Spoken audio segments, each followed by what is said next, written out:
God. Wala pang may birthday, bakit kaya Birthday celebrate. nag-celebrate? Okay, let us pray. Father in heaven, we thank you, Lord God, for your amazing grace in our lives. Thank you for the fun. Thank you, Lord, for the laughter, for the joy. Thank you for the tears. Thank you, Lord God, for the trials. Thank you for everything that you have done in our lives. You have made us, O Lord God, realize how much we needed you. Today, in our final day in the First Corinthians letter of Paul, O Lord God, we pray that you will give us wisdom, that you open our eyes of our understanding, that we may learn from the discussion, O Lord God. Make us confident, O Lord, in every questions that we may be able to answer. Make us, O Lord God, open that we may be developed in reasoning the way you want us, O Lord God.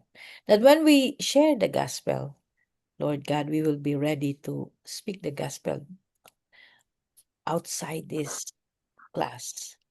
That we may have a good knowledge of your word and your wisdom pouring on us. Thank you for everyone. Thank you for these people, O Lord God. May you bless these people, O Lord, with strength and with that renewal of their body.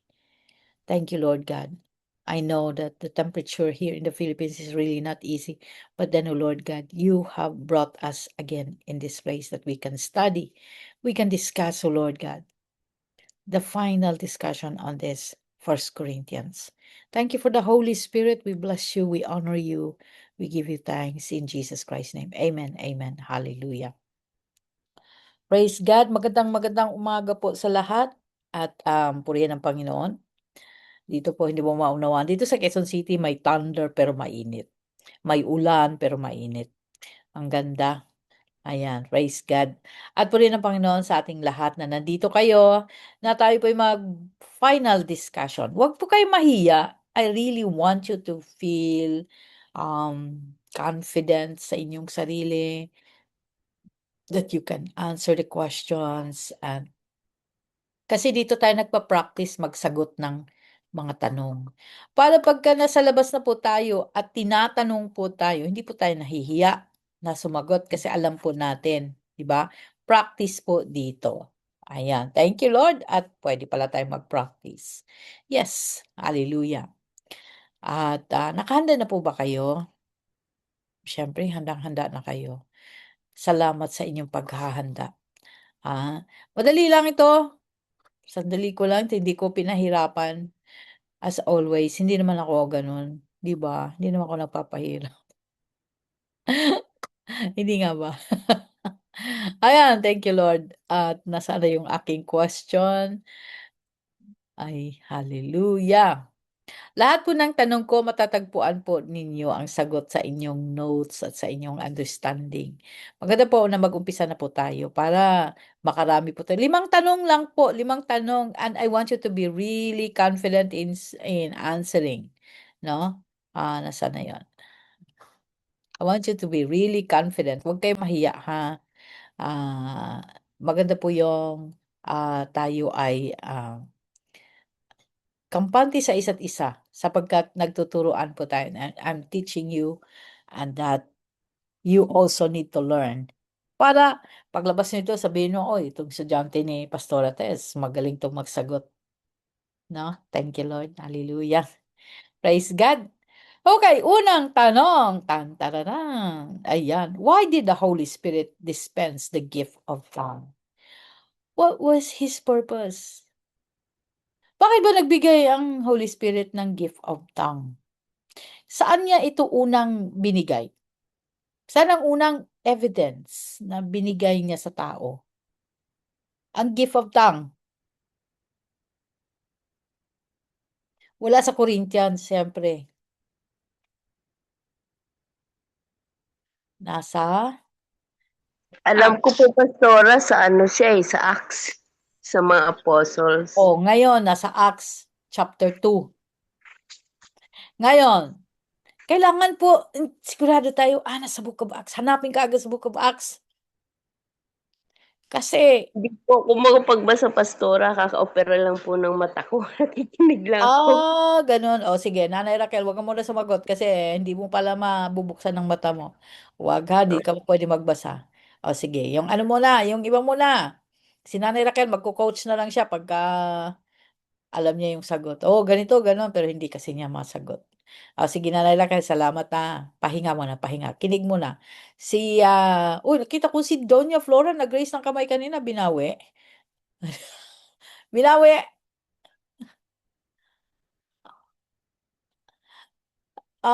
Naka-mute ka. Speaks to God in the spirit. Speaking to God, speaks to God in the spirit, yes. He speaks mystery Speaks, versus verse 2. April, yes. Corinthians 14 verse 2. Ayun, para to speak the mysteries of God. Ano yung purpose niya? Bakit mysteries ang ano niya? Anong purpose niya doon?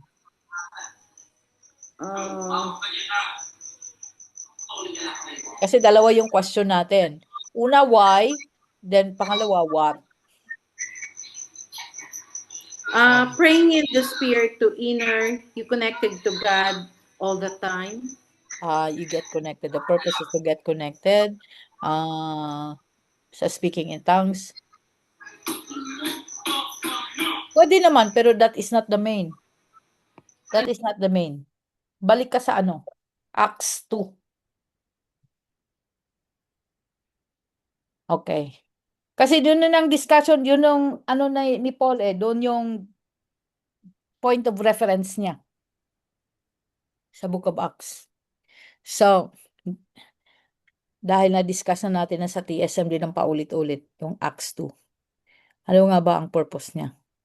O naalam ba natin ang purpose kung bakit nagbigay ng gift of tongue ang Holy Spirit? Ang unang-unang binigay ng Holy Spirit yan, di ba? Sa Acts 2, unang-unang miracle niya yan. Bakit kaya, mga kapatid? Anybody? Pagbulay-bulayan yung Acts 2. Sige, marami tayong time.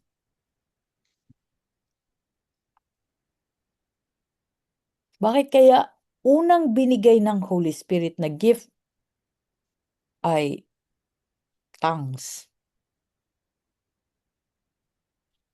No? Tongues To agad. edify. To, To, edi- to, to edify. to edify. To edify the church. Yun ang sabi ni Paul. To edify the church. For edification. For the edification of the church. Ano pa? There's dalawang tanong dyan, ha? Why at what? Authorities. Yes, Gabs. To understand the language of the Spirit, to evaluate all things, to have wisdom, discerning spirit, and understanding. Malayo. Ayun Kasi po. bakit mo kailangan ng tongues para magkaroon ka ng spirit of understanding? Hindi mo kailangan ng tongues for the spirit of understanding. Pastora, Yes po. the Holy Spirit come upon us. He will be our witness. A witness. Para maging witness tayo. Okay. Is that the purpose ng tongues? Yun ba ang purpose ng tongues? Maging witness tayo? To prophesy, Pastora. To prophesy? Hindi. Iba Hindi naman pa yung rin. gift ng prophecy. Okay po. Iba naman Sa yun. tongues po pala. Tongues tayo. Pastora, Yes po. to empower the believers. To empower the believers, pwede rin. For what purpose?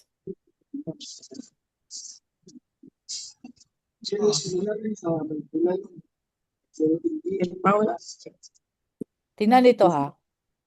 Maganda na yon to empower the believers. Ito. Kailan kulang?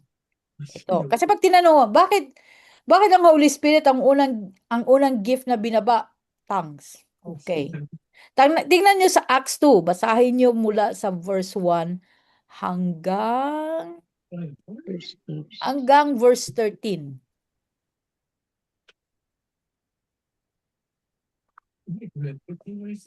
Okay.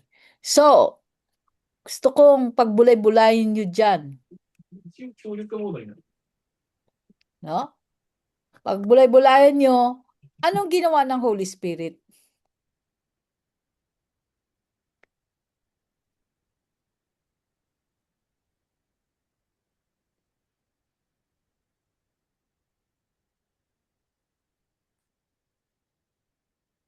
Ayan. Ano yun? I-baptize with the Holy Spirit, Pastora. And they will feel, I-baptize. yeah. I-baptize siya ng fire? Oh, O, may baptism ba dito? Tapos, basahin ko ha, basahin ko. When the day of Pentecost had fully come, they were all in one accord in one place. Verse 2. And suddenly came sound from heaven as a rushing mighty wind, and it filled the whole house where they were sitting. Verse 3. Then they appeared to them divided tongues. Oh, unang miracle, divided tongues as of fire, and one sat upon each of them. Baguhin natin to ng translation kasi nahirapan ka ng translation. Punta tayo sa translation ng NIV. Nasaan ang NIV ko? NIV. NLT, sorry. NLT. Oh, sabi dito, para mas madali ang English. Suddenly, there was a sound from heaven like a roaring of a mighty windstorm, and it filled the house where they were sitting. Verse 3, then what looked like flames or tongues of fire appeared and settled on each them. So, tumuntong dito yung apoy. And everyone present was filled with the Holy Spirit and began speaking in other languages or tongues. The Holy Spirit gave them this ability. Tama yung sinabi ni Reverend, no? Na the Holy Spirit gave them the ability to empower them. Now, ito ang unang binigay ng gift ng mga disciple, sa mga disciple ng Holy Spirit. Then verse 15, at that time there were devout Jews and every nations living in Jerusalem. When they had the loud noise, everyone came running, and when they were bewildered to hear their own languages being spoken by the believers, they were completely amazed. Okay, alam nyo na yon, no? They were amazed and perplexed. What could this mean? Verse 12, they asked. So, binasa ko na sa inyo ang chapter 2. Sa palagay nyo, ano kaya ang dahilan? Bakit ang unang binigay ng Holy Spirit ay tongue? Language. Apostle, Yes? ito yung kay Candy, to be able to reach people from other nations so that the word of God will spread to them as well. Ay, tama. Tama. Diba? Very good. Tama yung sagot na yon. Kasi, binaba yung language para makausap. Ito na ang clue, 7. Binigay ko sa inyo to. Basahin mo hanggang 12, sabi ko nga eh. Tapos, they were completely amazed, how can this be? How can this be? Sabi they exclaim. These people are all from Galilee, and yet they hear them speaking in our native language. Here we are, Parshan, Medes, Elamites, people of Mesopotamia, Judea, Cappadocia, Pontus, and province of Asia, Phrygia. Lahat ng yan, naabot nila by speaking in tongue. So, di ba? By speaking in tongue. Pero known tongue ito, known tongue. Ayan, praise the Lord. Kaya, the Holy Spirit give them the ability to speak in a different language para maabot ang mga tao, they will know the message of the Lord, the message of salvation. Naintindihan na? Naunawaan yan?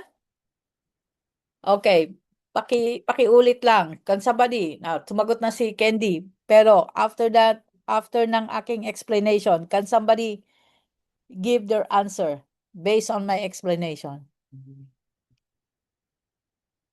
Yes. Sagot nga, based sa aking in-explain. Paano daw? Bakit ang Holy Spirit nagbigay ng gift of tongue? Ano ang purpose? Sumagot na si Candy. Sabi ko, tama. Nag-explain na rin ako. O, ano daw? Kayo, in your own words.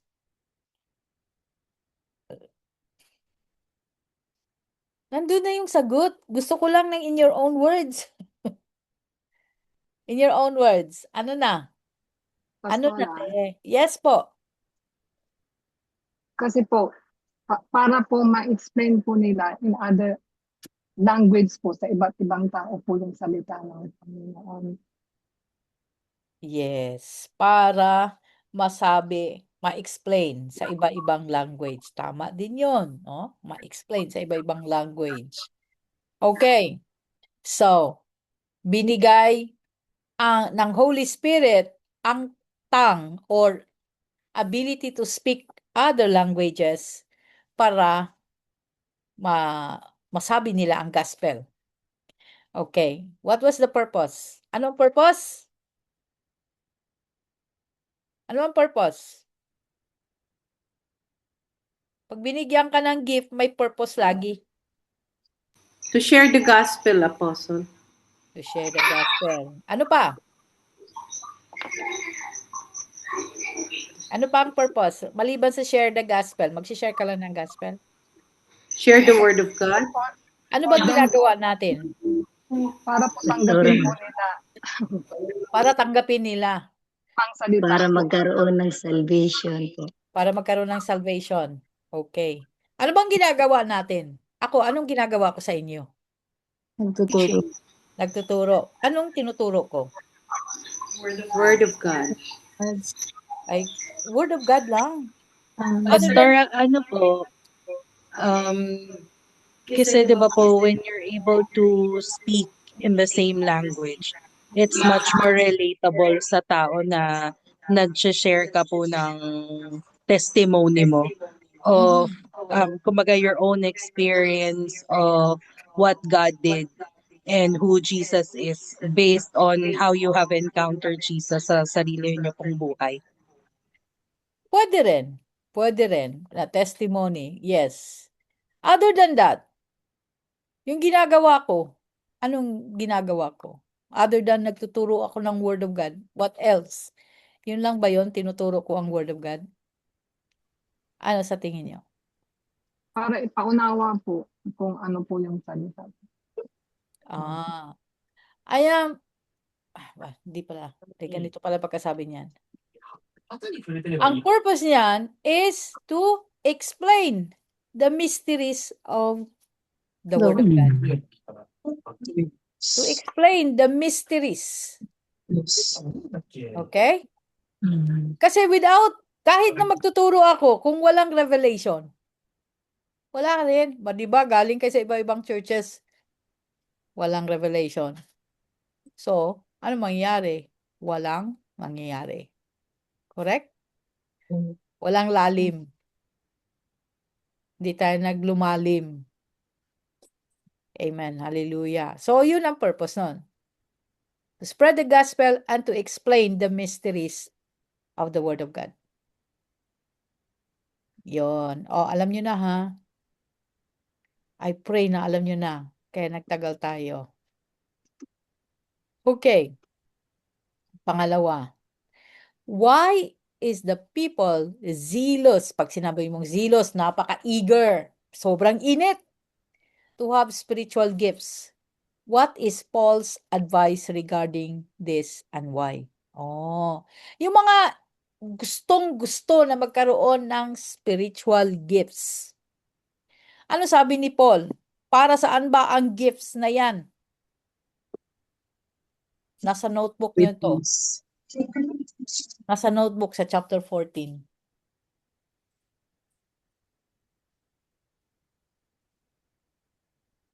Tingin naman sila. At kailangan nyo itong malaman kasi in order for you to control the people in the church. Na hindi basta-basta mang-agaw ng mic o gusto magsalita. Ano yun? Thank you, Lord. Gusto nila ng popularity. Gusto nilang popularity. Yun ba yung sagot dito? Anong advice ni Paul? Hindi po. Naisip ko. Oh, ano advice ni Paul? Kuminsan kasi kapag zeal, at kinuha nila yung mic at gusto nila magsalita. Minsan hindi rin popularity. Later na yung popularity. Gusto nila pagka mayroong pumalakpak. O yun, galing-galing mo, ganon. Later na yon. Pero yun, at that time na gusto nilang magsalita, yun yung ibig sabihin ng zealous. At that time na nagsasalita, eager na eager, ay ang ibig sabihin ay hindi popularity yan. Hindi nila mapigil yung apoy, hindi nila mapigil yung push ng damdamin. Kaya so eager. So, paano daw, sabi ni Paul, anong advice ni Paul dito? May advice si Paul sa mga ganito. Did you answer, Sam? Need to self-control. May self-control. Paano mang self-control? Ay, si Paul, di ba nag-usap tayo nito? May sinabi si Paul. Nakalimutan kagad natin. Paano natin i-control ang crowd natin sa church kung nakalimutan natin sinabi ni Paul?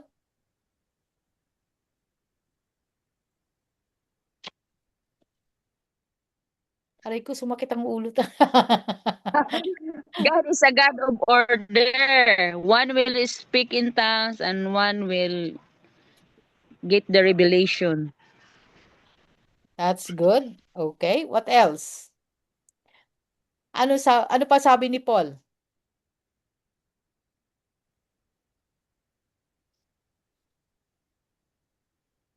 Halatang ngayon lang kayo nagbasa. Pastora, Yes po, Wina. kung magkaroon ng ability on how to, as I speak in tongues, the person who could speak in tongues na siya yung nakikipag-usap kay God. Okay. Anong advice ni Paul sa ganun? Hindi advice ni Paul yun. Kasi, yun nga, meron ng ability. Palagay natin, meron ng ability. Meron na nag-i-speak in tongues. Lahat ba pwedeng mag-speak in tongues? Hindi po. Hindi po. Hindi po. Oh, hindi, di ba? Lahat ba ina-allow na tumayo? Hindi po. Hindi po. Wala po kayo malinis na puso. Ano, Rev Mercy? Hindi po lahat pastora makapag-speak in French. Yun lang po may malinis na puso. Pwede po magsalita ng iba't ibang wika. Ayun. Kailangan malinis ang puso mo. Yun talaga, number 1 rule yan, no? Ngayon, so, dahil gusto naman lahat, may sinabi si Paul na sinamarize ko na sinabi ni Paul. Para saan daw ang spiritual gifts? Para saan daw ang spiritual gifts? To edify, to comfort, to exhort. Po. To edify, to comfort, and to exhort. Tama naman yun, no? To edify, to comfort, and to exhort. Encourage po. Ito yung advice ni Paul. Now, put it all together. Sige nga. Anong advice ni Paul? Kung ikaw ang magsasabi.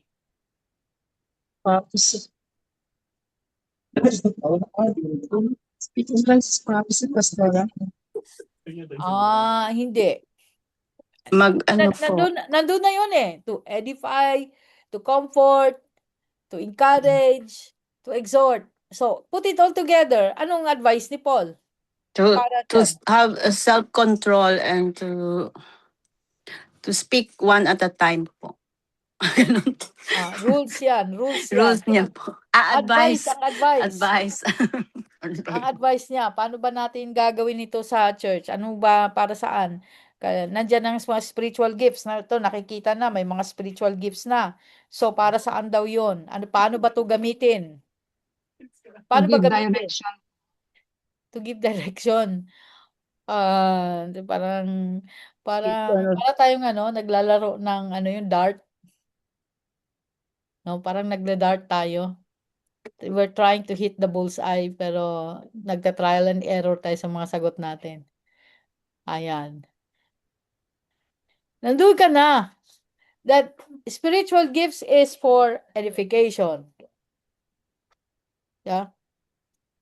It's for edification, for comfort, for encouragement, for exhortation. Okay.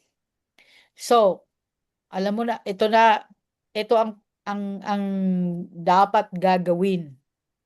So, ano ang advice ni Paul if you put it all together?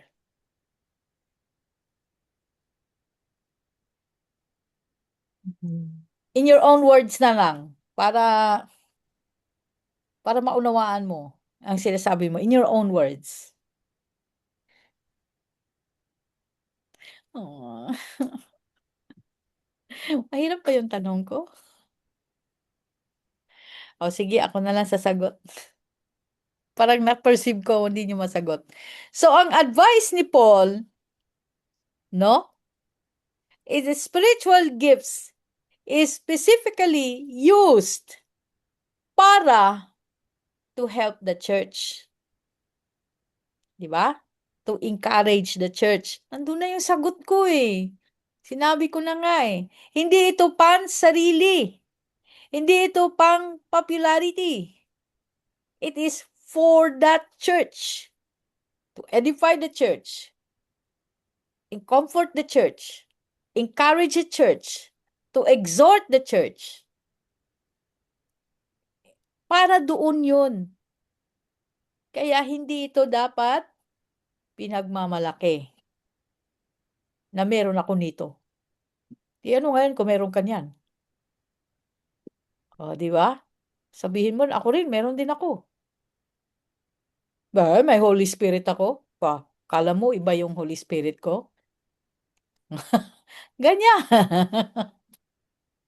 Hallelujah.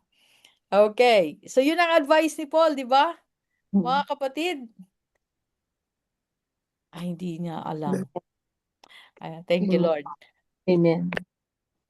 Pangatlo, mabilis tayo kasi ayun yung sumagot eh. Please, answer.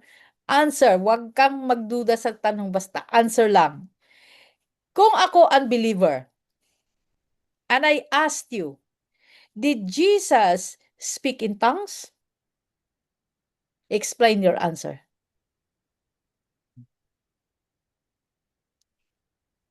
Uy, wala to sa teaching. Oo nga. This is a practical question. Bakit tayo in-encourage mag-speak in tongues? Bakit ang Holy Spirit nagbigay ng tongues? So, tanong. Ito, unexpected question to.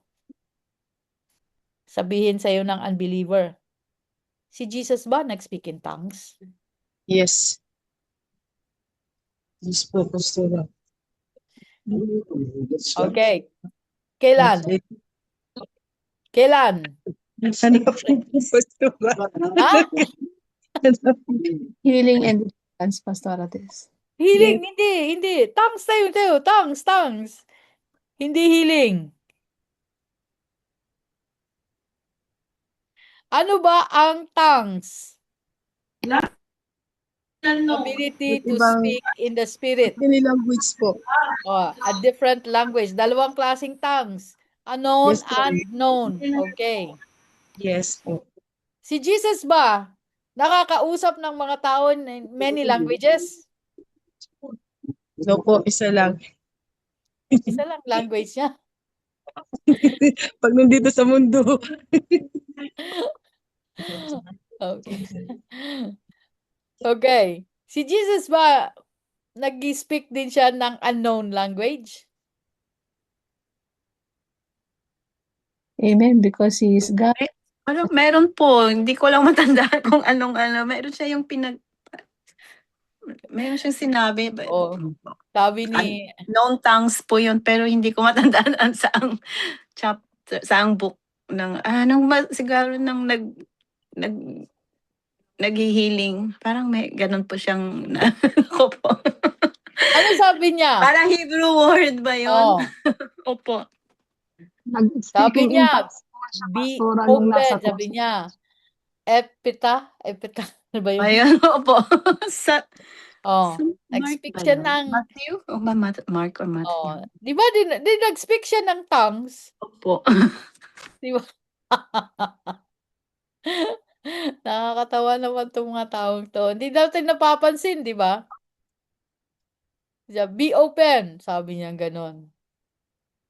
Oh, hallelujah. Si Jesus, kailan pa siya nag-speak in tongues? Kailan pa? Maliban doon.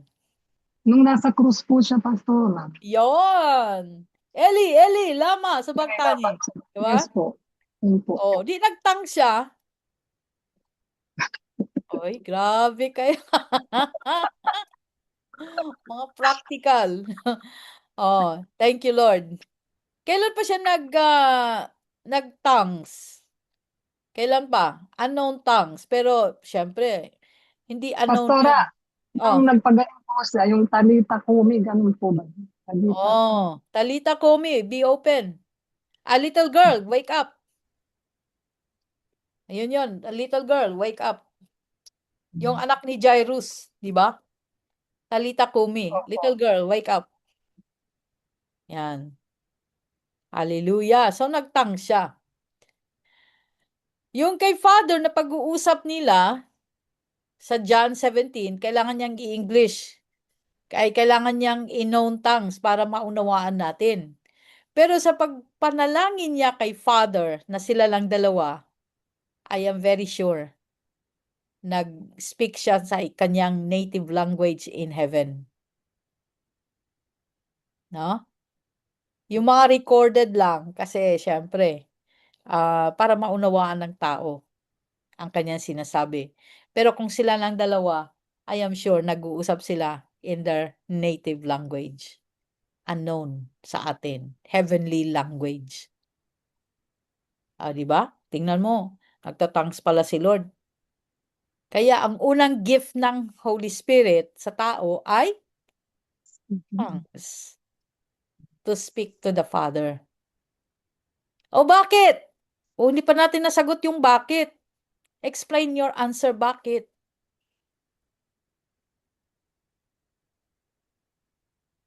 Oh, natahimik na naman.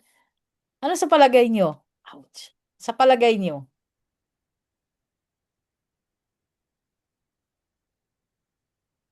Ano sa palagay? Para hindi po maintindihan ng tao. Para hindi maintindihan? Hindi pwede. Walang ganun. Hindi sila nagkaunawan. Yes. Basta po, holy siya, so heavenly heavenly word po. Galing siya dun sa kausapin niya yung Father eh. Pero bakit siya paano mo explain yan sa sa unbeliever?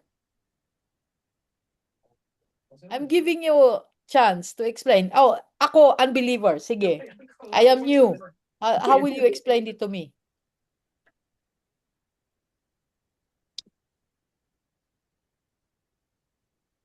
Hello?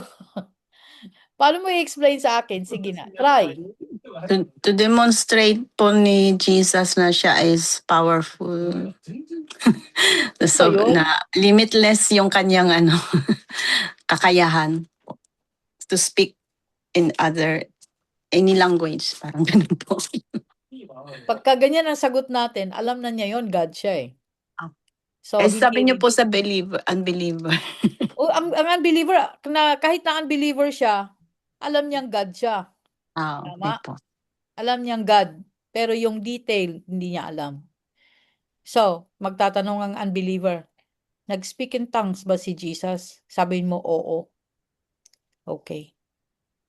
Paano mo susuportahan yung sinabi mo na nag-speak in tongues siya? So, ipinakita mo yung scripture. Nag-speak in tongues nga siya, oo. Bakit? Tanong niya, bakit? Gusto niyang mag-connect siya sa Father. Paano mo sabihin yan? Di ba connected Kasi naman sila kasi sabi sa Corinthian Pastora, when you speak in tongues, you are talking to God and to the angels. That's nice. Okay. Kung ako ang unbeliever at sabihin mo sa akin, nagsasalita siya, nagtank siya kasi para makakonect siya sa Father. Kasi itong sabi ni Paul. Mag-iisip ako, bakit hindi ba siya connected? Hindi ba siya connected? Kailangan sarado yung ano mo, sagot mo. Nabakuran mo na yun, tatanggapin niya. Mag-iisip ako, bakit? Di ba siya connected? Di ba lagi naman sila nag-uusap? So what's the answer? Kasi heavenly language yun. Galing siya sa Panginoon, kaya dapat yung yung language niya ay heavenly din para maka-connect siya sa Panginoon. Sa Father.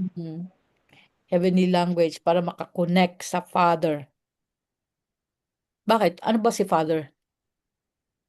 Ano ba si Father? Paano siya? God. Okay. But then, Spiritual siya, Pastora. He's spiritual not a human. Okay. Spiritual. He's not a human. Spirit siya. As a spirit, sino bang kinakausap ni God?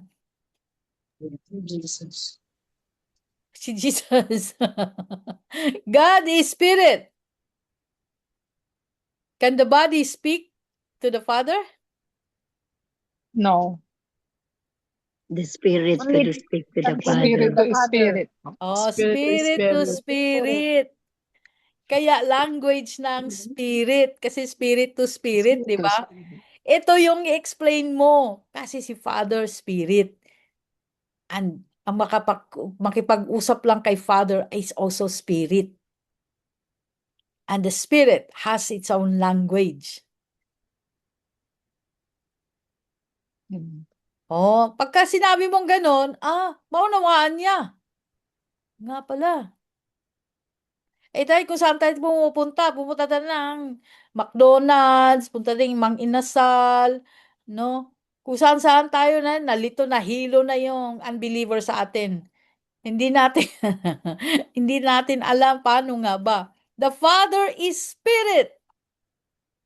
And He's looking for someone who will worship in Spirit and in truth. Ibig sabihin that you can only connect to the Father in the Spirit with the Spirit language.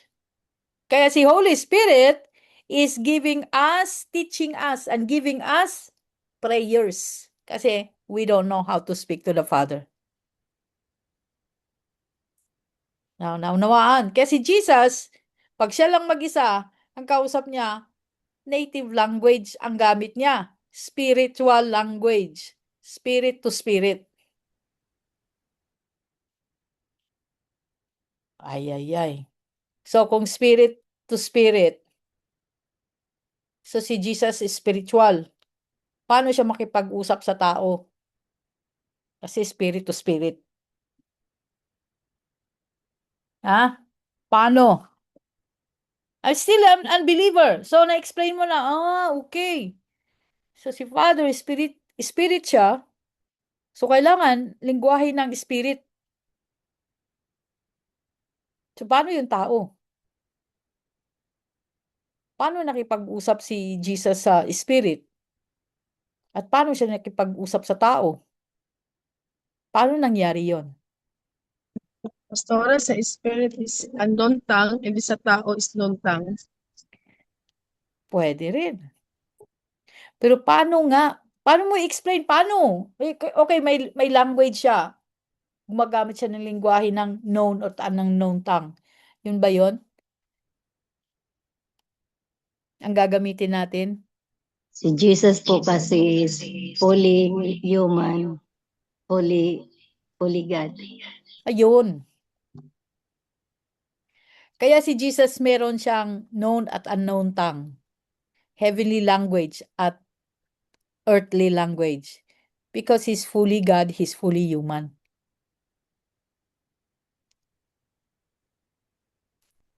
Kamot sila ng ulo, paano pa yun? Kamot ng ulo. Pag naka-encounter kayo ng mga ganitong question, ay paano mo sasagutin? Kailangan ipagli-link mo lahat. Walang nagsabi sa inyo na si Jesus pala nag-speak in tongues. Oo. Speaking Ayan, praise God. Okay. Pang-apat na question. Sige, lagpas na tayo dito. Sumakit ang ulo nyo eh. Why is resurrection of Jesus the reality of our faith? Oh, ito. Alam na alam nyo to. Bakit nga ba reality ng faith natin ang resurrection ni Jesus? Yes. Bakit? Bakit reality ng faith mo? Bakit importante ang resurrection ni Jesus? Sabi ko sa inyo, major doctrine to ng mga born again. Dahil kailangan din natin ma-resurrect. Kailangan din natin ma-resurrect. Okay. Ayusin ang sagot. Ayusin ang sagot.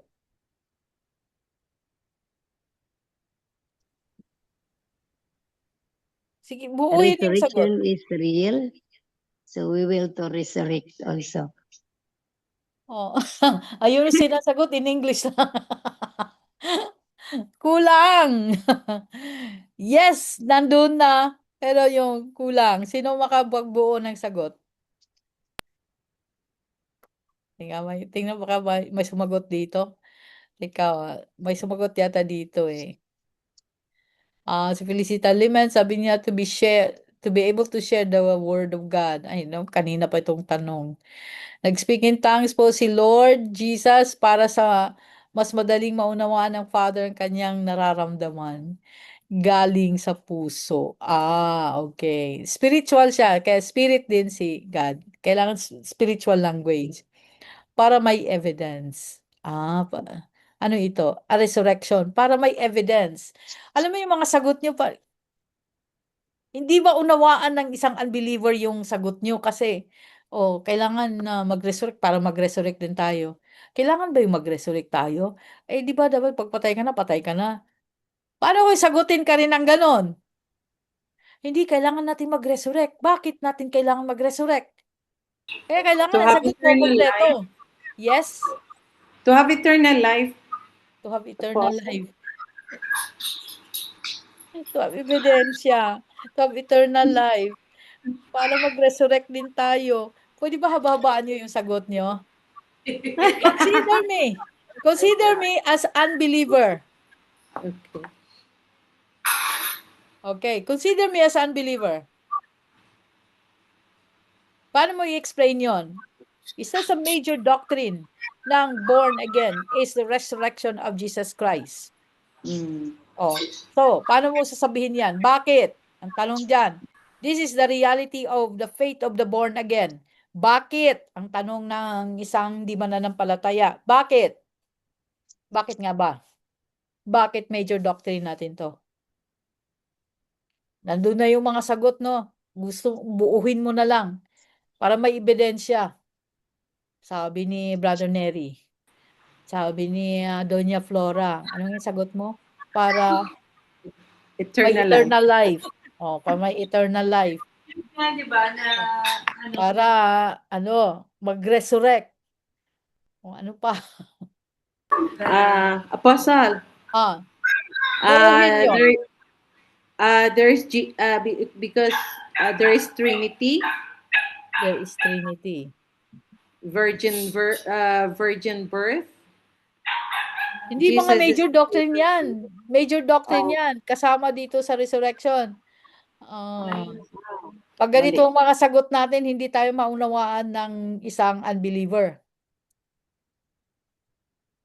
Hindi ba mahaba yung usapan natin dito?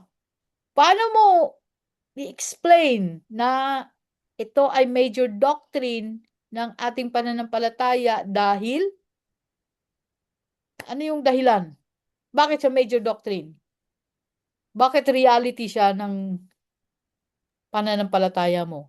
Na hindi ka pwedeng mananampalataya nang wala ka nito. Pastora. Pastor, ay, sorry. Ay, Sorry, sige po.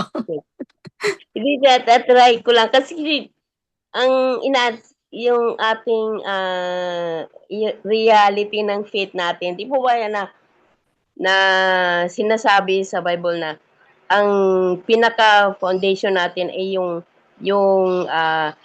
yung paniniwala natin na si Jesus Christ is nagkataong tao, namatay, pinako sa krus at muling nabuhay. Okay. Yun po yung parang reality ng resurrection na pinaniniwalaan natin. Hindi yung reality ng resurrection. Pundasyon yon. Opo. Pero hindi pinagmimix mo ang words. Ibig sabihin, hindi mo fully ma-explain.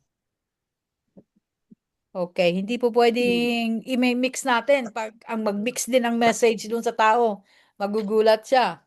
Kasi sabihin niya na, okay, muli siyang nabuhay. Bakit siya naging realidad ng aking pananampalataya? No? Pastora, Yes po. dahil kung wala po yung resurrection, wala po hindi po muling nabuhay ang Panginoong Hesus, yung pananampalataya daw po natin ay walang kabuluhan, sabi po ni Paul. Hallelujah. Sige. So, walang katuturan ang kanyang pagtuturo, ay yung kanyang patutuo po na yung ginawa niya po na pinaglaban niya, tiniis niya yung mga persecution, yung mga ginawa sa kanya. Yun po. Kaya kung hindi po tayo naniniwala na sinabi ni Jesus doon sa John 11:25-26 na I am the resurrection and the life, na kapag pinaniwalaan natin yon, na kahit siya namatay na muli siyang nabuhay muli para po yun nga patunayan na merong life after death. At yun po yung reality na dapat nating tayo paniniwalaan din natin dahil yun po yung isa sa doctrine na tinuro sa atin ng Apostle Paul. Yun po. Okay. Si Doña Flora, may ibang sagot yata siya. Sige.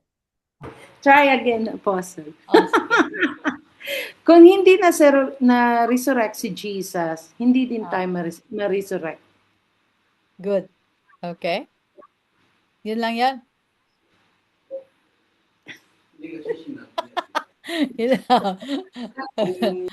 Okay, pagsamasamahin natin yung mga sagot nyo, no?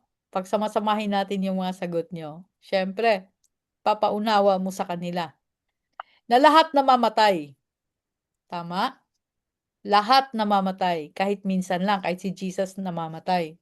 Makaranas ng kamatayan ang katawan na ito. Kasi lupa ito. Babalik sa lupa din lang.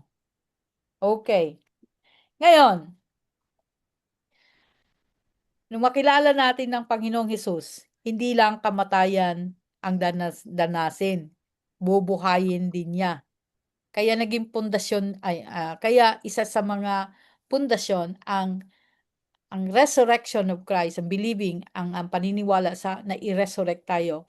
Kasi yun ang nagbibigay sa atin ng pag-asa na muli tayong mabuhay. Hindi tayo manatiling patay. Okay.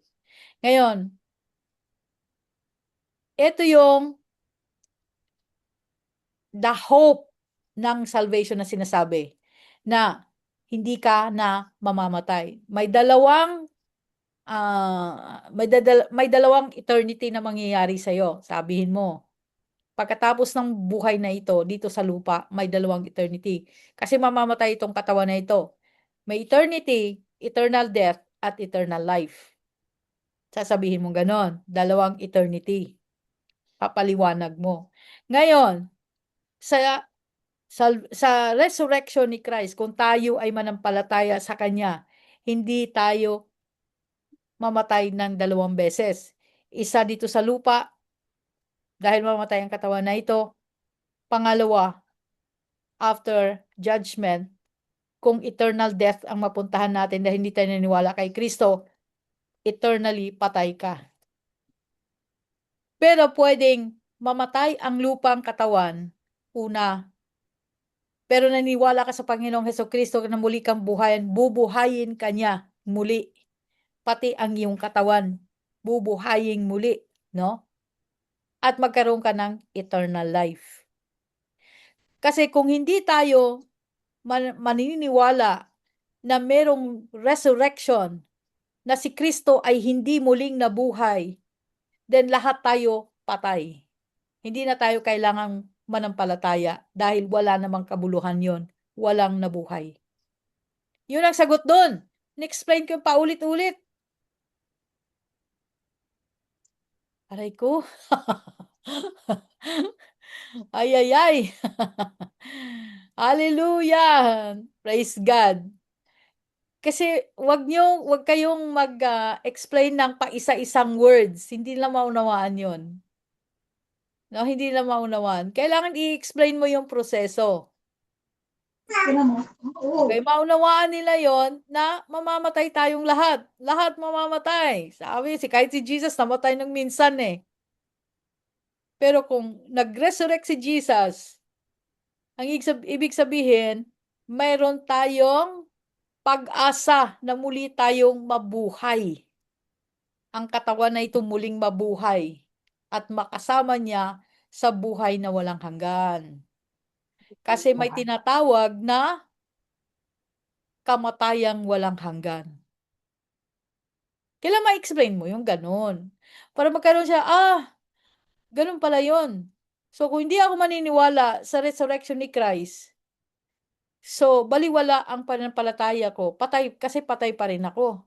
Kahit anong pananampalataya mo, kahit ano pang pinaniwalaan mo, kung walang resurrection of Christ sa paniniwala na yon, wala ka ring pag-asa na muli kang bubuhayin. Kung hindi, mamamatay ka all throughout for eternity. Pero tayo, with the resurrection of Christ, meron tayong pag-asa na muli tayong bubuhayin. At makasama niya dahil, anong dahil? Dahil hindi na alam ito. Dahil merong new earth na doon tayo titira. May bagong earth. Kaya kailangan may resurrection.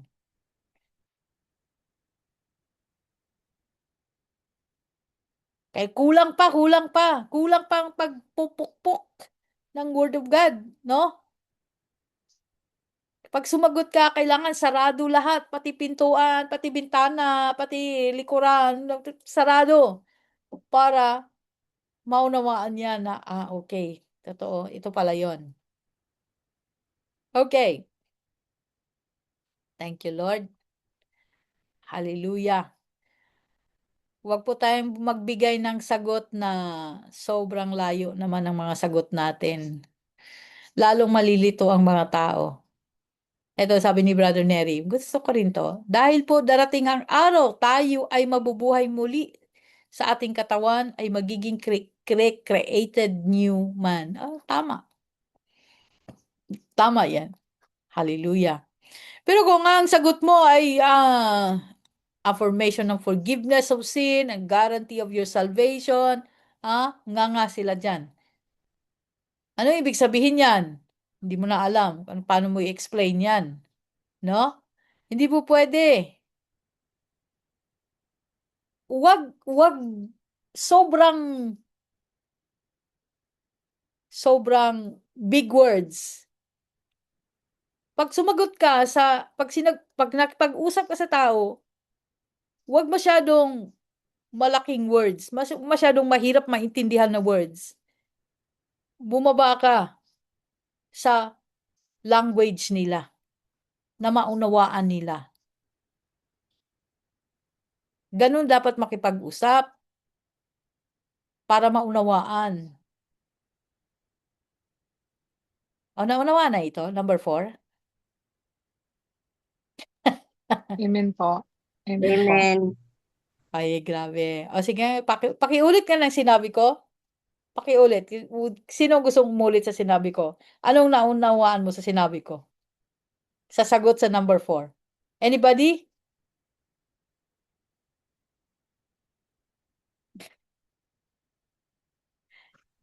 Pakiulit. Pastora, Yes. may buhay na walang hanggan po. Yung buhay po dito natin sa lupa po, pansamantala. At meron pong buhay na walang hanggan. Okay. Ano pa? Yun lang naintindihan mo doon sa sinabi ko. Ano pang naintindihan mo? Na nag-resurrect po si Jesus, tayo din po magre-resurrect sa Okay. kabilang buhay po. Dahil meron pong buhay na walang hanggan. Meron pong New Jerusalem po. Good. Okay. Ibahin ko yung tanong para masagot nyo. Anong pagkakaiba ng religion nila at sa ng pananampalataya mo sa kay Kristo? Anong pagkakaiba? Religion po. Sa religion. Halimbawa, hindi ako born again. Treat me like not a born again. So, may religion ako, tama? Kasi hindi ako Opo. born again eh. Hindi ko kilala si Kristo. Ngayon, gusto mong tanggapin ko si Kristo. So, kinukumbinsi mo ako. At ang pag-uusap natin ay, hindi ako naniniwala sa resurrection. Kasi, may pananampalataya, naniniwala ako kay Lord, yun lang. Naniniwala ako na may Diyos, yun lang. Ngayon, ano ang pagkakaiba na masasabi mo sa religion ko at sa pananampalataya mo kay Kristo?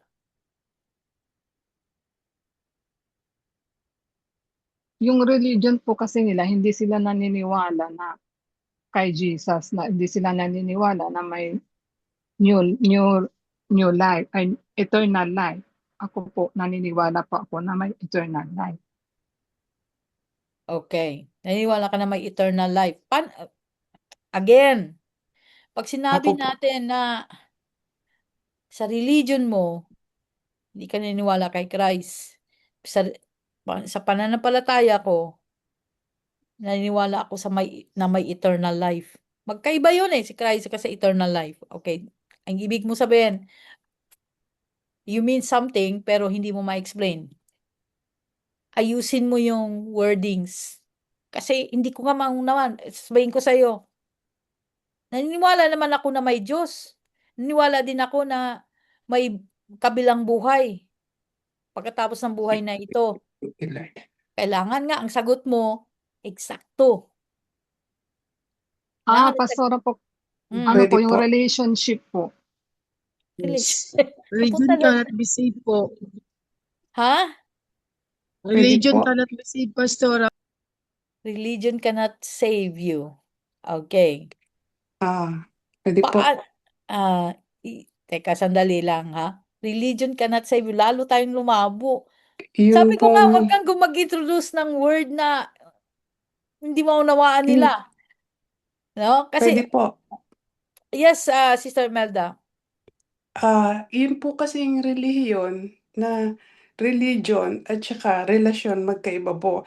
Yung religion po is yung tinuro noong unang panahon ng mga Romano is religion. Ibig sabihin, naniniwala ka sa religion, iba naman po yung relasyon sa Diyos.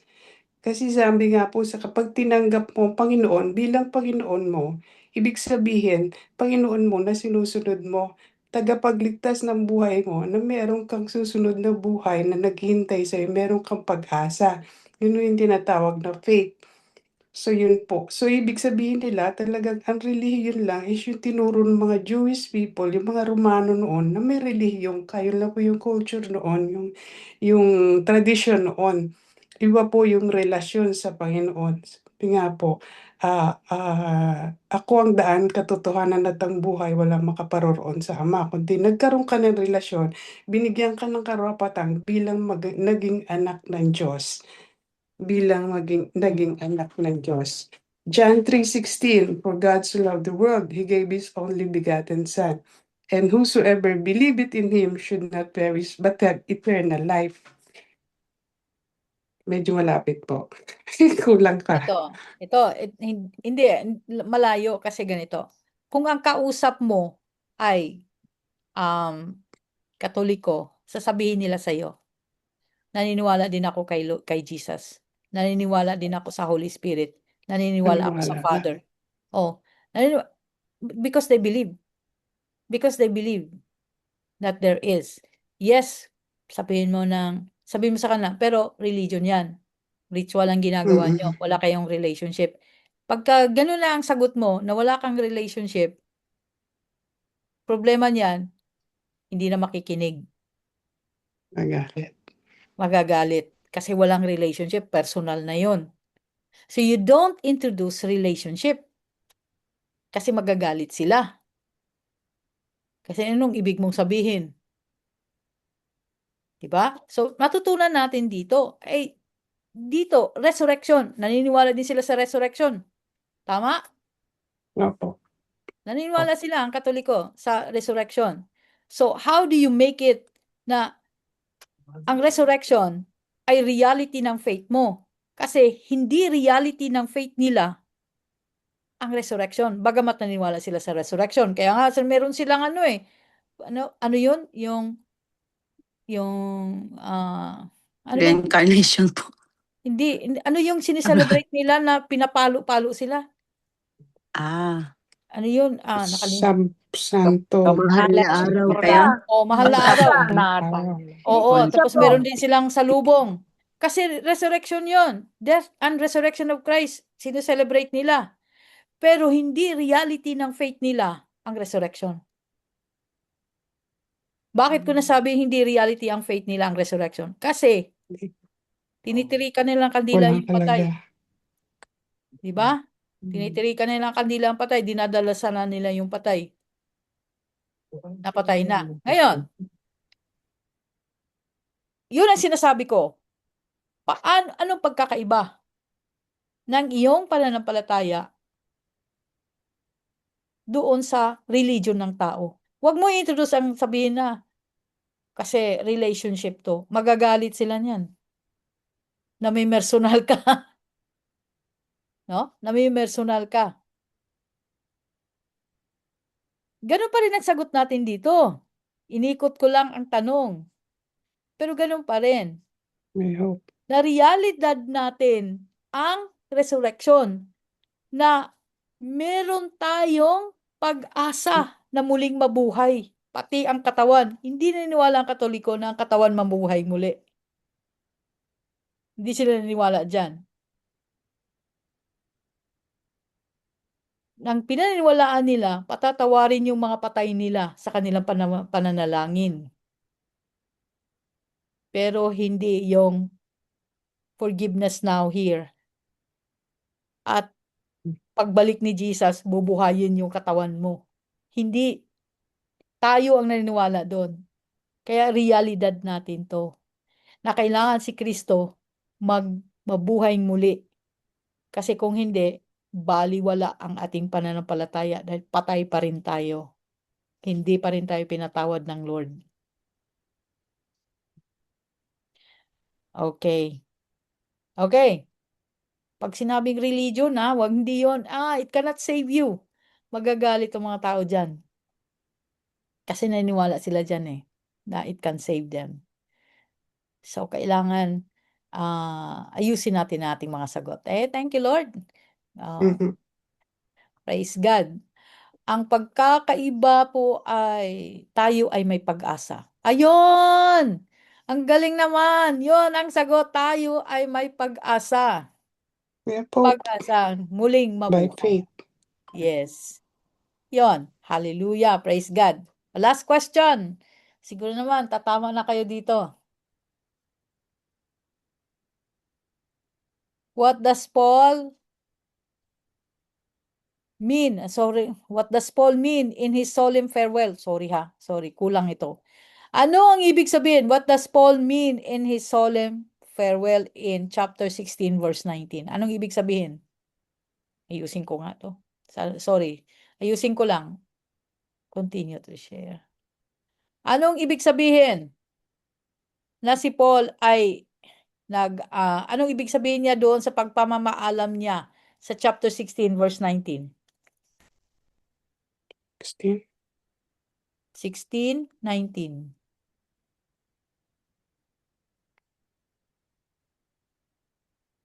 Okay. Share. Ikaw, nasaan na yun?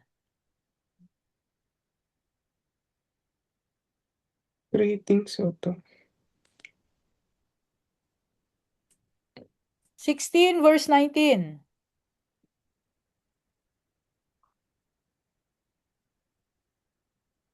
Tama ba yung scripture ko?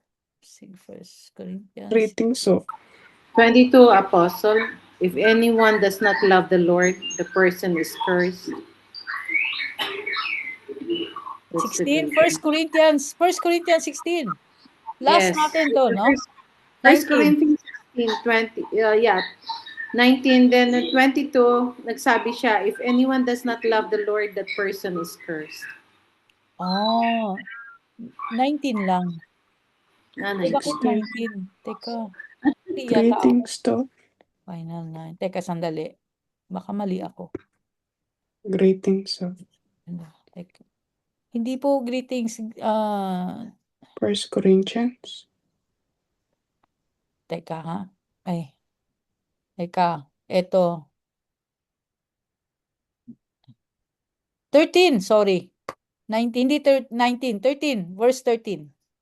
Final exhortation or final farewell. Ano ibig sabihin niya doon? Ito. Verse, watch, stand fast in faith, be brave and be strong. Verse 19 to 14. Let all that you do be done with love. Ano ibig sabihin dito? 13.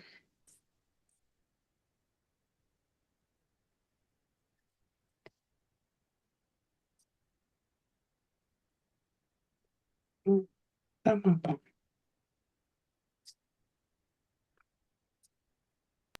Yes po. Be watchful, stand firm in faith. To pray. Ang ibig sabihin is to pray. Pray lang? Yeah. To persevere.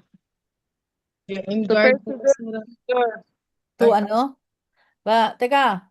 Sinong nauna? Si Jonalyn o si Rev Mercy? Sana ang pastora.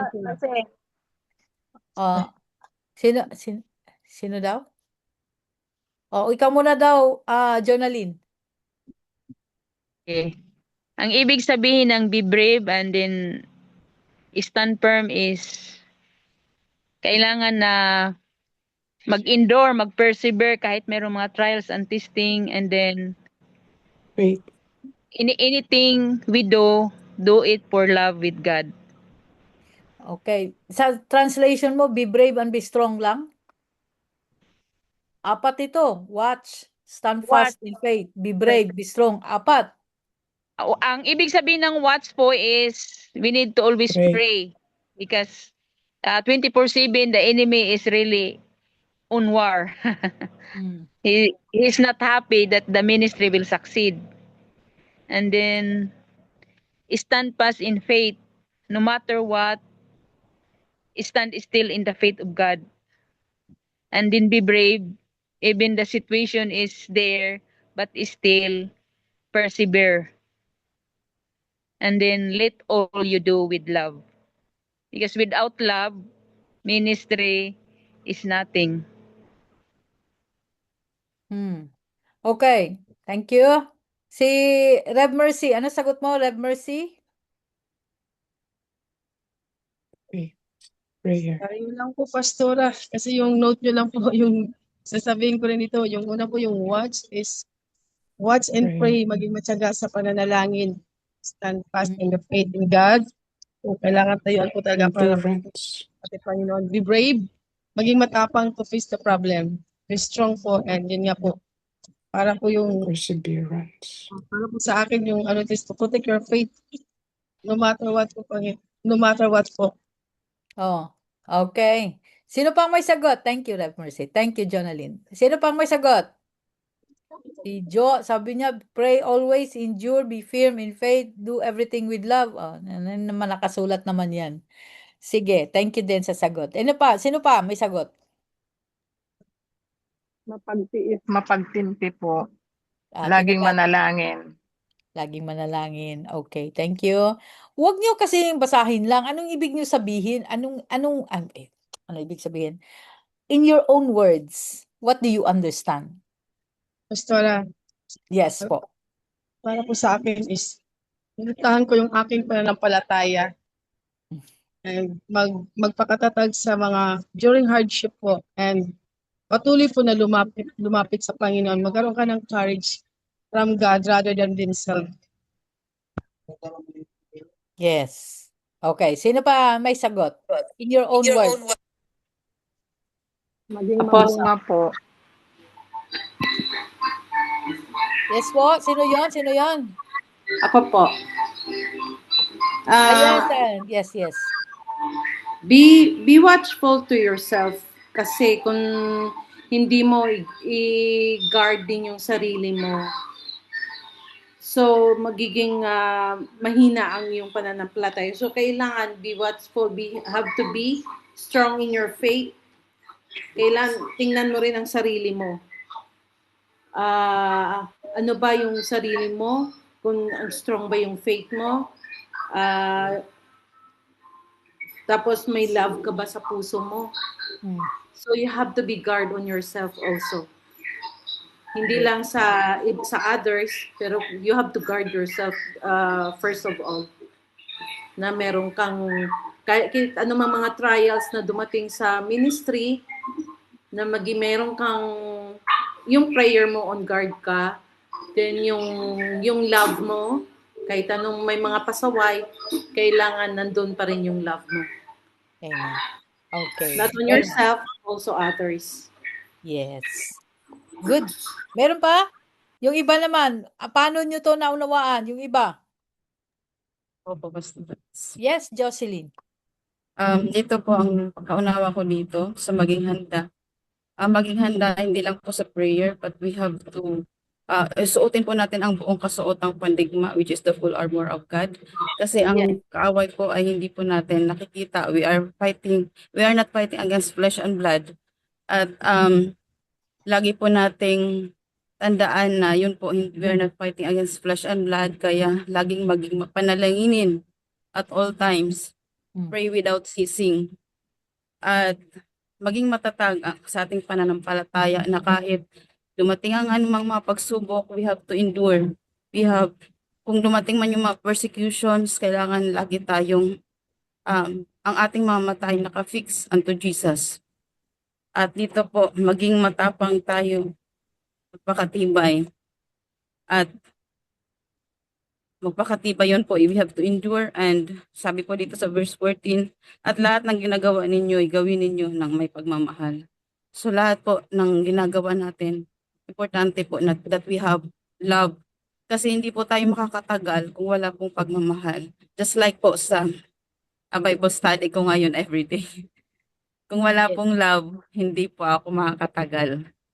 Kaya po tayo nagpapatuloy, it's because of love of Jesus. Kaya din po tayo niligtas ng Panginoon dahil din po sa pagmamahal. Yun lang po, Pastor. Thank you po. Amen. Thank you, Lord. Hallelujah. Meron pa? Sige pa. Yes, Smelda. Unmute. Wala ka bang naririnig sa inyo? Hindi po kayo naririnig. Unmute. Okay Yun. na ho. Ayan. Patuloy kang manalangin sa Panginoon. Patuloy kang tumawag sa Kanya kasi patuloy at hindi ka excuse sa mga darating na pagsubok sa buhay. Tulad po ng mga pagsubok na dumarating sa buhay namin. Yung mga sakit-sakit po talagang darating yan. Kung saan ka mahina, doon ka itatarget ng kalaban.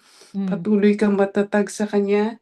Patuloy kang gumawa sa Kanyang mga ministeryo. Marami talagang darating na madaming mga darating talagang susubukin ka ng Panginoon. Sabi ko nga, yung pagsubok na dumarating sa amin habang patuloy kang nasa ministry, yung dinadali ka sa kahinaan mo, yung sakit mo, para hindi ka makapagsalita, para hindi ka kumanta. Kahit po yung kapatid ko na patuloy na gumagawa sa Panginoon kasama ni Pastora, tapos yun lang po ang kanyang ginagawa, mag-share ng gospel, magturo. Pero tinira po siya ng kalaban sa katawan na mahina. Yun tapos ngayon hindi siya makalakad, hindi siya makasalita. So lahat po kaya medyo natakot po ako na sabi ko, lahat pala nung mga karamihan sa mga patuloy na nasa ministeryo ng Panginoon, yung lumalakad o nagiging mas closer sa Panginoon, yun ang dinadali talaga ng kalaban. Kaya sabi nga, patuloy kang maging malakas, patuloy kang maging malakas sa Kanya at huwag mong aalisin yung pananampalataya mo pa sa Panginoon. Patuloy ang panalangin dahil talagang titirahin ka. Sabi nga kay Joshua, be strong and courageous. Be strong and courageous always because I am with you. I am with you till the end. Sabi nga, nandiyan ka, andyan ang pananampalataya, andyan ang hope mo na makakasama mo ang Panginoon. Mahina man yung katawan natin, pero yung ating espiritu kasama ang Panginoon. Magiging matatag tayo. To God be the glory. Amen. Ayan. Meron pa ang sagot. Thank you sa mga sagot. Yes po. Pastora, may nabasa po ako dito sa Matthew 24 verse 42 tungkol po sa watch. Watch therefore, for you do not know what hour your Lord is coming. Okay. Kung ma-expound mo yan, maganda. No, hindi mo alam kung kailan darating si Lord. Hindi mo Lagi rin, po tayong handa po tayo. Lagi. yes. Yung laging mag-repent, ganun po, magpasaliksik. Ayan. Yung Praise God. maging focus po kayo ng ganun po. Praise God. Huwag Amen. po tayong umalis sa kanyang presensya, ganun po. Amen. Praise God. Ang ganda. Okay. Meron pa ba? Meron pa bang sagot? Na yung iba gustong sumagot. Pwede naman. Okay. Meron lang akong hinahanap na sagot. Tama naman ang mga sagot nyo. Ito lang hinahanap ko. No? Si Paul itong nagsasabi. At tama lahat ng mga sinabi niyo. Isipin mo na si Paul na nagsasabi nito. Naranasan niya lahat ito. Hindi lang niya naranasan spiritually, naranasan din niya physically. No? Na ang challenges ng buhay, sometimes si Satanas, he gets physical. So, ang pananakit minsan ay nagiging pisikalan, nakikipagpisikalan na si Satanas. Katulad yan, sinabi nga na nagkakasakit na, no? Pero he is our healer, so hindi dapat tayo matakot. He is our defender. Kaya si Paul, binugbog na siya. Sa bawat revival, may kakambal na riot at pangbubugbog at pangkaladkad kay Paul sa bawat revival. At hindi po tayo exempted doon. Naranasan din po natin yung pagkakaladkad sa atin. Paano? Bigla kang nagkaproblema. Biglang na may nanggulo sa pamilya mo.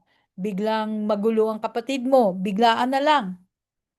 No? Maraming bagay na bigla pabigla-bigla. Sapagkat si Satanas, hindi lamang siya tumitira spiritually, but also namimisikal din siya. Okay?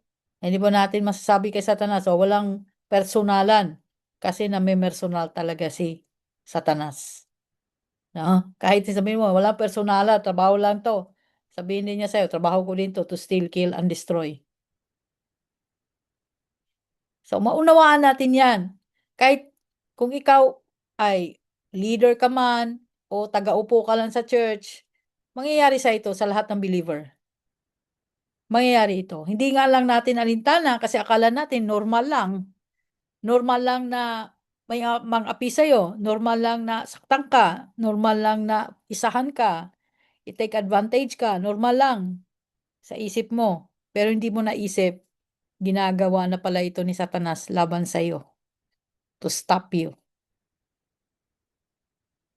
Kaya, mula sa isang tao na nakaranas ng pagbubugbog lagi, sabi niya, mapagmatsyag ka. Mapagmatsyag ka sa iyong sarili, sa iyong mga ginagawa.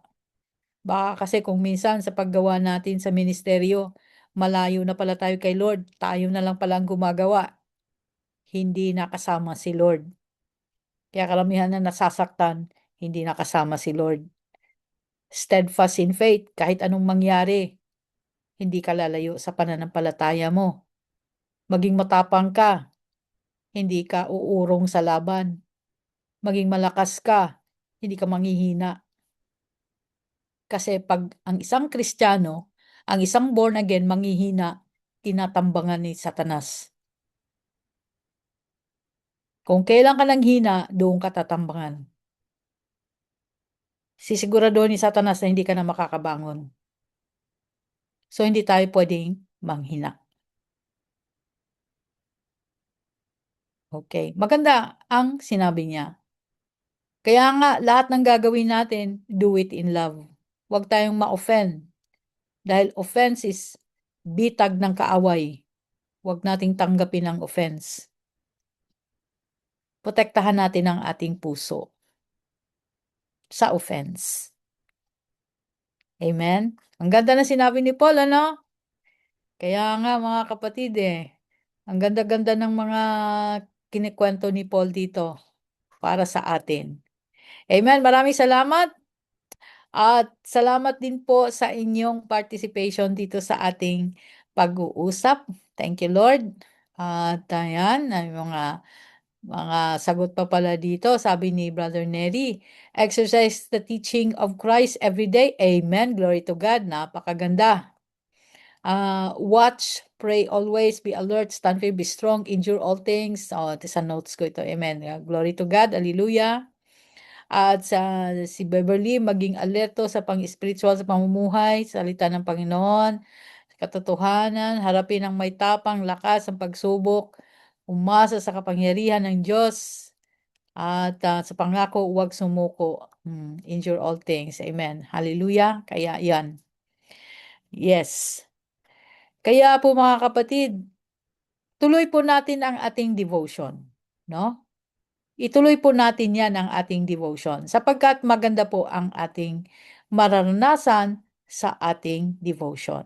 Tama po ba? Praise God, tama po ba? Ayan. Amen po. Ayan. Salamat sa amen. Thank you, Lord. Okay. So, medyo mahaba-haba pang panahon bago tayo mag-uusap uli sa second letter of Paul, no? Kasi pupunta muna ako ng Davao pagkatapos siguro pagkatapos na ng YC ng youth camp kasi ang youth camp buong month ng August, no? Meron pong invited po kayo mga anak ninyo kung kayo manonood sa youth camp every weekend po 'yon ng August, nitong August po. Live po 'yon online. So, invite ko po kayo.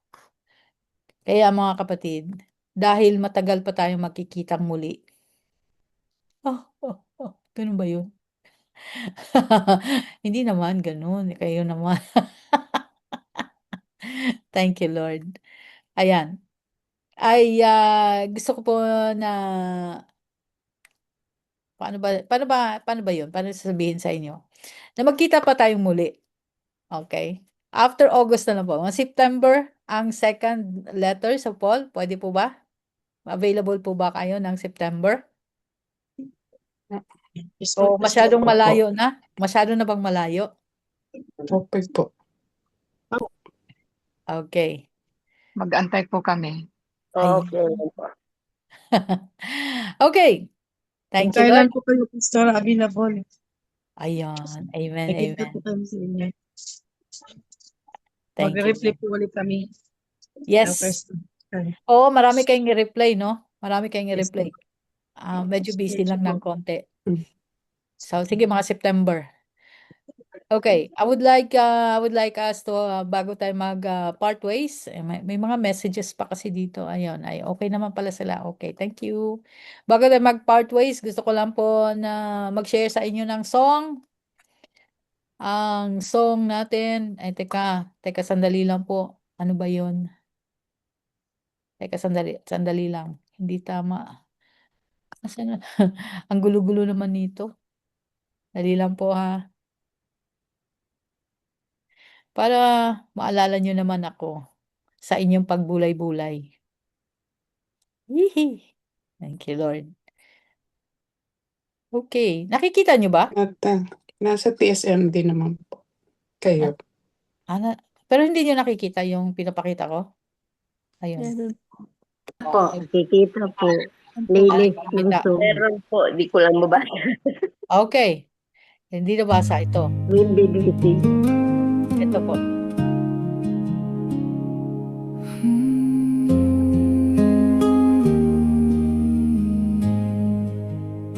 Matthew chapter 25. You will come in all your glory. All the angels bow before your majesty. All the nations gather around your throne. Like a shepherd you will separate the sheep and goats by what they've sown.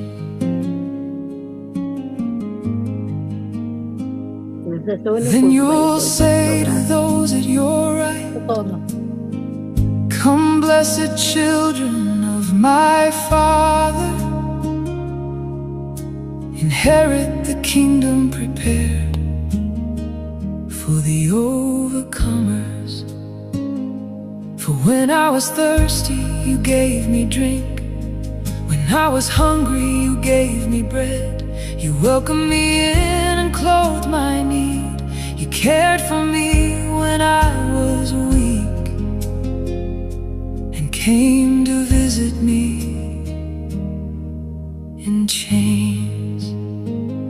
Lord, when did we see you hungry and feed you, or thirsty and give you drink? When did we see you as a stranger and open our doors to let you in? When did we see you naked and clothe you, or sick and visit you in pain? When did we see you locked in prison and come to you again?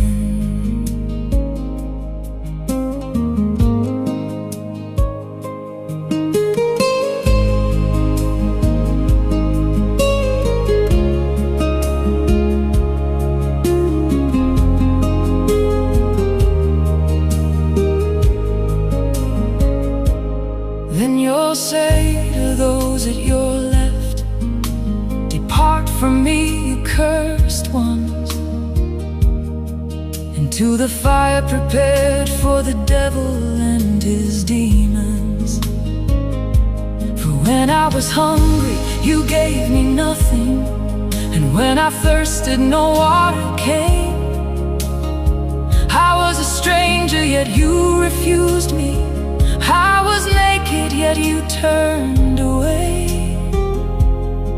I was sick and locked in prison, but you never came to me. Lord, when did we see you hungry and not feed you, or thirsty and not give you drink?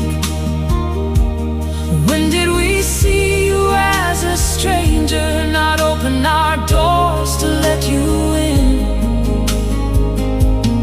When did we see you naked and not clothe you, or sick and not visit you in pain? When did we see you locked in prison and not come to see you?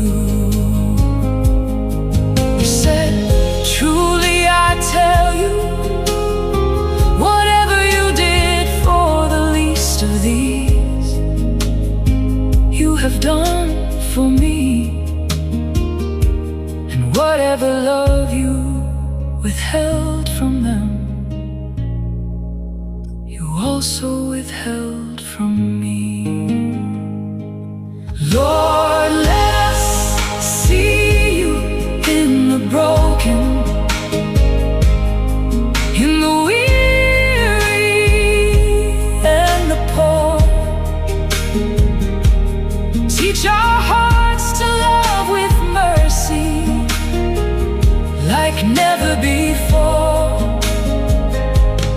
May we serve the least among us as though serving heaven's King.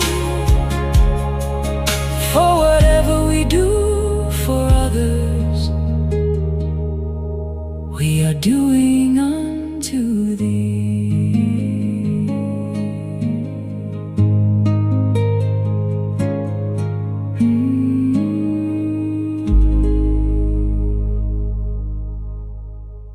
Amen. Hallelujah. I hope you enjoy. Thank you, Lord. Ganda, Ang ganda po. Pastora. Nakakaiyak. Ganda po, Pastora. Ang ganda. Okay, mag-subscribe po kayo ng Suno at find me sa Suno. You can follow. Para pang ano po yun, mga kanta na yun, pang devotion po yun. Na pag nagdi-devotion kayo, yun ang patutugtugin nyo habang nagbabasa kayo ng scripture or before kayo magbasa ng scripture, you are praying.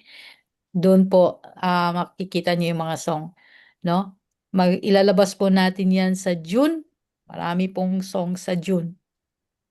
Praise God. Na sa Suno po ninyo matagpuan. No? Amen. Hallelujah. Paano nyo po makita? Ito po ang aking itsura sa Suno. Teka, sandali lang po. Para makita nyo ako sa Suno.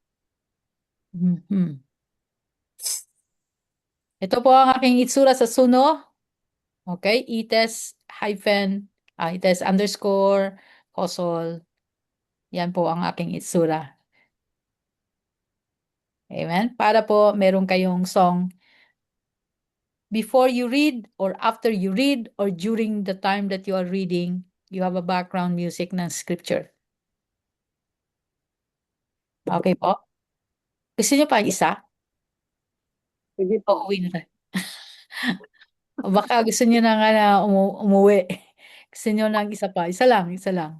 Sige po, Pastora. Wow, grabe. Thank you, Lord. Ito si Jonah. Gusto niyo si Jonah. Ito, wala pang nakarinig nito.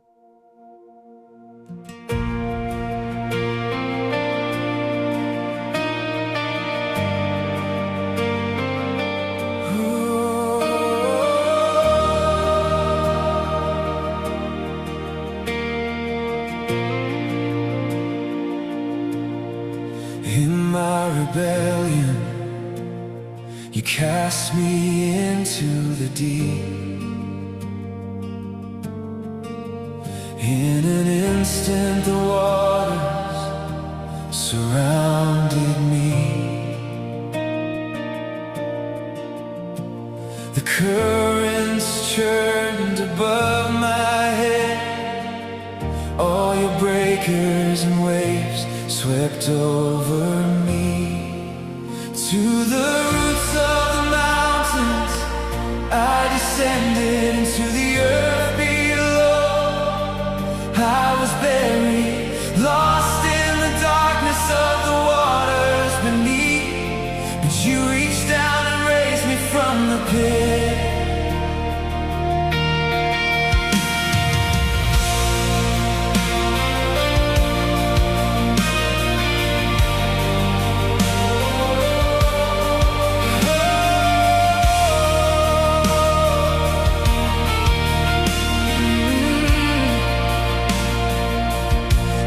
Heart of the seas, I call to the Lord in my distress. From the belly of the abyss I cried, and you heard me in my helplessness. To the roots of the mountain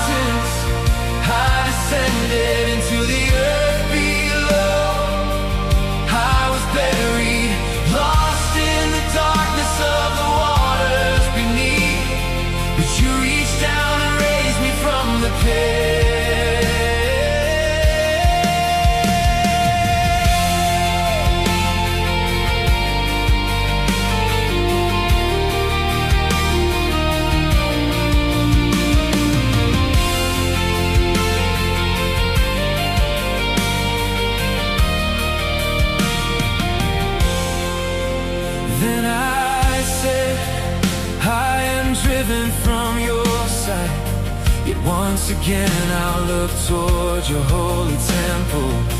The waters closed around me to take my life. The depths embrace me with their shadow. To the roots of the mountains I descended into the earth below. I was buried, lost in the darkness of the waters beneath. But you reached down and raised me from the pit.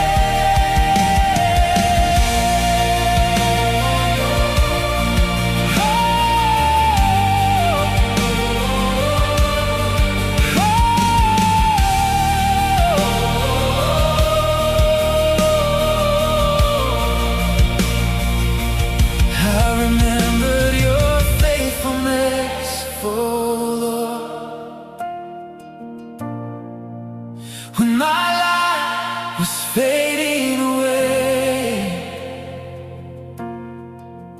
I cried for help and you heard my prayer. From your holy sanctuary,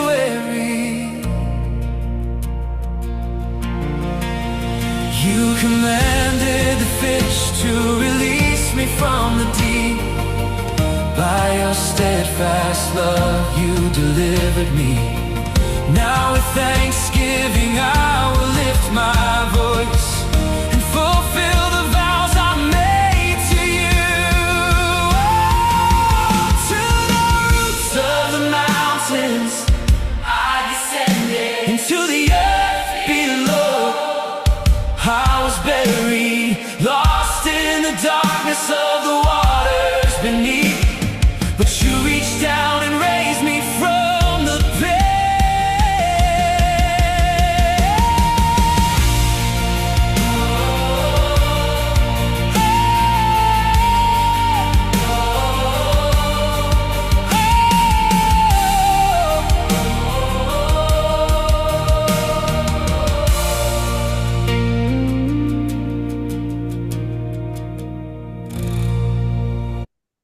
Amen. Hallelujah. That's Jonah chapter 2. At pag nag-subscribe po kayo, wala po itong bayad. Just subscribe and play my song during your devotion. Wala po yung bayad kasi wala pong ayaw ko ng bayad-bayad. This is only to access para sa inyong devotion. Amen. I make songs for our own devotions. Amen. Glory to God. Praise God. Paano pa nalungkot kayo? Hallelujah. Amen. Kala ko maganda yung songs ko. Nalungkot naman sila. Praise Matagal God. po kasi yung pagkikita. What? Ayan. Amen. Praise God. Magsisingkin yan pag nagpe-play na kayo. No? May mga praise din, pero mas gusto ko kasi ng slow para sa naunawaan mo yung devotion mo. Okay, praise God. Maraming salamat sa bawat isa. At God bless po. Paalam. Ay, hindi pa tayo nag-pray. Rev Mercy, mag-pray ka nga. Nasa hospital ka eh. Para masama mo dyan mga pinagpipray. Yes. Po tayo manalangin. Hallelujah, hallelujah, Jesus, our Redeemer and our Savior. God, maraming salamat po sa gabing ito sa pagtatapos po ng pagtuturo, Panginoon, sa 1 Corinthians ni Pastor Atis. Salamat, Lord, sa love and compassion ni Pastor Atis para sa amin. Salamat po sa pagtsatsaga niya sa amin, Panginoon, upang lumago kami spiritually. Salamat, Lord, sa oras na ibinigay niya para sa amin. And we pray, O God, and I pray, Lord, na ibalik niyo po sa kanya anumang kalakasan na nawala. Lord, anuman po ang panalangin ng kanyang puso. Lord, I pray na ibigay mo sa kanya the favor of men and yours, O God. Salamat, Panginoon, na mga pagtuturo ni Pastor Atis, dalangin po, O Lord, na ito hindi mawaglit sa aming puso at isip, Panginoong Jesus. Patuloy ito naming aralin at upang patuloy pa namin itong maunawaan. And Lord, salamat, Panginoon, na sa sunod na pag-aaral, O God, ang kasama namin today, sa gabing ito ay makasama muli namin, Panginoon, sa pag-aaral. Amen. Salamat, O God, sa panahon na ipinagkaloob ni Pastor Atis sa amin. Pagpalain mo siya, Panginoon, hindi lamang si Pastor Atis, even Bishop Vince, O Lord, even Judah, Panginoon. Bless them, O God. Bless the work of their hands, Lord. Hallelujah. Salamat, Panginoon, maging sa bawat isa na pag-participate sa gabing ito, Panginoon. Yes. Pagpalain niyo po ang bawat isa na narito sa gabing ito, Panginoon. Amen. Lord, kagalakan ng puso namin na lagi kami makapakinig ng mensahe na galing sa iyo. Kapahayagan na lagi galing sa iyo, Panginoon. Salamat, O God. Ito treasure po ng aming mga puso, Panginoon. Ang iyong katuruan, O God. Salamat, Lord, sa bawat isa na mula sa simula kasama namin at tatapos sa gabing ito, Panginoon. Lord Jesus, babaunin po ito namin sa aming mga puso na may kagalakan. Amen. Salamat po sa paghiwalay namin sa gabing ito, Panginoon. Ang pag-iingat may maranasan ng bawat isa, O Diyos. At sa pagtulog po namin sa gabing ito, Panginoon. Salamat, Lord. The God of peace shall crush the enemy under our feet. Salamat, Panginoon. Matutulog kaming payapa dahil ikaw ang Diyos ng kapayapaan at ikaw ang Diyos na mag-iingat sa bawat isa sa amin. Amen. Pinagkakatiwala kong lubos ang aming mga buhay sa iyo, Panginoong Hesus. In Jesus' name I pray. Amen. Amen. Amen. Maraming salamat sa bawat isa. God bless po. God bless. Thank you po. God bless.